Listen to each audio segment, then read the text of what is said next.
calon presiden dan calon wakil presiden menjadi perbincangan hangat bagi masyarakat Indonesia. Mahkamah Konstitusi telah secara resmi mengabulkan gugatan uji materi pasal 169 huruf Q Undang-Undang Nomor 7 Tahun 2017 tentang pemilihan umum. Gugatan ini diajukan oleh mahasiswa Universitas Surakarta, Almas Sakib Biru. Almas mengajukan gugatan Undang-Undang Pemilu ke MK dengan nomor perkara 90-PUU-21-21-2023. Dalam putusannya, Mahkamah Konstitusi menyatakan bahwa syarat batas usia calon presiden dan calon wakil presiden minimal 40 tahun, tetapi membuka peluang bagi orang yang sudah pernah atau sedang menjabat sebagai kepala daerah melalui pilkada. Ketua MK Anwar Usman mengungkapkan dalam sidang di gedung MK bahwa mengabulkan permohonan pemohon untuk sebagian.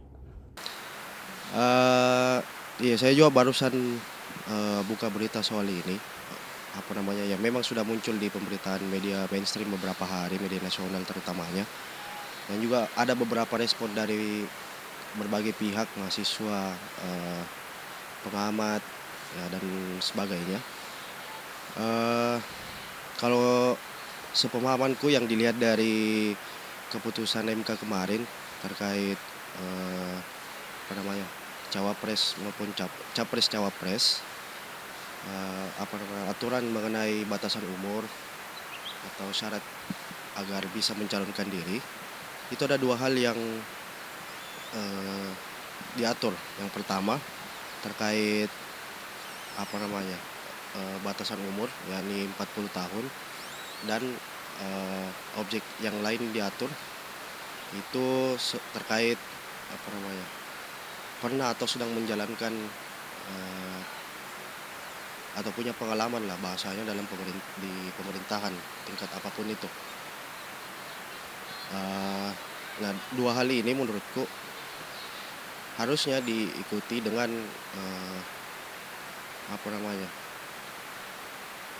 tidak menjadi substansi apapun dalam kontestasi kali ini. Ya, meskipun kita lihat ada beberapa nama yang muncul dan itu usianya masih cukup muda. Baiknya sebelum menentukan apakah ini disetujui atau tidak, pertama-tama kita harus mengetahui terlebih dahulu mengapa diatur sedemikian rupa sehingga harus 40 tahun. Pertimbangan-pertimbangan, dugaanku pertimbangan yang menjadi pertimbangan di pasal tersebut itu mungkin kematangan dalam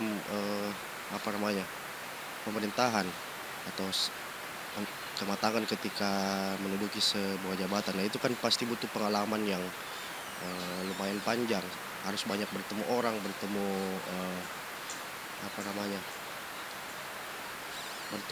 momentum politik, sehingga penting untuk punya pengalaman terlebih dahulu sebelum menanggung jabatan. Jadi tidak semudah melihat ada pencalonan lalu diatur sedemikian rupa agar bisa mencalonkan calon tertentu misalnya. Ya, meskipun itu tidak jadi substansi apapun sebenarnya.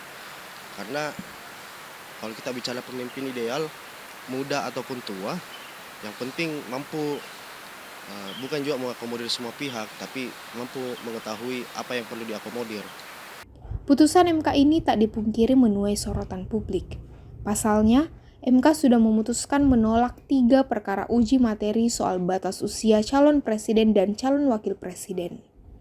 Sebelumnya dari beberapa mahasiswa Fakultas Hukum kami juga sempat mendiskusikan hal tersebut, bahwa sedikit kurang tepat terkait dengan uji materi terkait dengan pasal pembatasan usia cawapres. Memang benar bahwa ada beberapa gugatan yang ditolak, tetapi ada pengecualian terhadap orang yang sudah menjadi kepala daerah atau semacamnya. Nah, di situasi genting seperti ini menjelang pemilu, kita ketahui bersama bahwa ada konflik-konflik kepentingan. Kita tahu bersama bahwa Ketua Mahkamah Konstitusi juga merupakan ipar dari Presiden Jokowi, dan kemudian yang om atau paman daripada salah satu calon yang konon katanya akan menjadi cawapres, yaitu Gibran. Nah, oleh karena rawan akan konflik kepentingan, saya rasa kurang tepat untuk melakukan revisi, maksud saya melakukan uji materi terkait dengan undang-undang pemilu terkait pembatasan usia cawapres. Seharusnya hal ini dilakukan dengan cara merevisi undang-undang pemilu, yang mana nantinya akan lebih banyak mendengar masukan-masukan di DPR sendiri atau pembuat kebijakan. Karena saya rasa isu ini lebih tepat menjadi isu kebijakan dibanding isu konstitusional. Sekian. Pertama, perkara nomor 29 garis miring PUU garis mendatar 21 angka Romawi garis miring 2023 yang diajukan oleh Partai Solidaritas Indonesia. Kedua, perkara nomor 51 garis miring PUU garis mendatar 21 angka Romawi garis miring 2023 diajukan oleh Partai Garuda. Dan yang ketiga, perkara nomor 55 garis miring PUU garis mendatar 21 angka Romawi garis miring 2023 yang diajukan oleh Wali Kota Bukit Tinggi Erman Safar, Wakil Bupati Lampung Selatan Pandu Kesuma Dewangsa sebagai pemohon. Gugatan yang dilakukan oleh mahasiswa UNSA itu tentunya membawa kepentingan. Nah, yang jelasnya gugatan tersebut itu memuluskan Gibran dalam melancarkan dirinya dalam mencalonkan cawapres. Dalam Undang-Undang Nomor 7 Tahun 2017 itu batas usia minimal dari capres atau cawapres itu 40 tahun. Di situ bunyinya 40 tahun atau dia pernah menjabati atau sedang menjabati sesuatu yang dipilih oleh rakyat. Nah, sedangkan Gibran sudah pernah menduduki sebagai kepala daerah. Nah, kepala daerah ini masuk dalam kategori yang kedua tadi, atau jadi bisa dikatakan kalau dia memiliki makna ambigu di situ. Bisa ditafsirkan luas, apakah kita bisa melihat dia dari umur atau dari pengalaman si Gibran.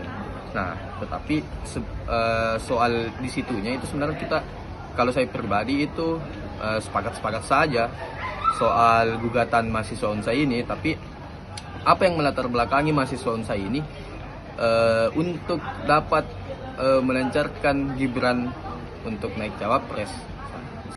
Dalam wawancaranya, Andi Muhammad Fahrizal, selaku Ketua Senat Fakultas Ekonomi Bisnis Universitas Hasanuddin periode 2022, mengungkapkan bahwa gugatan yang diajukan ini berdasarkan hasil survei Indeks Kepuasan Masyarakat selama Gibran menjadi kepala daerah, yang dimana 73% masyarakat Surakarta puas dengan hasil kinerja putra sulung Joko Widodo tersebut. Baik, menyoal tentang gugatan usia capres dan cawapres yang diajukan oleh mahasiswa UNS yang hasilnya menyatakan bahwa batas capres dan cawapres tetap 40 tahun, kecuali sudah berpengalaman sebagai kepala daerah. Nah, putusan MK ini mengundang pro dan kontra menurut saya, dikarenakan sebenarnya hal ini tidak bisa kita tebak.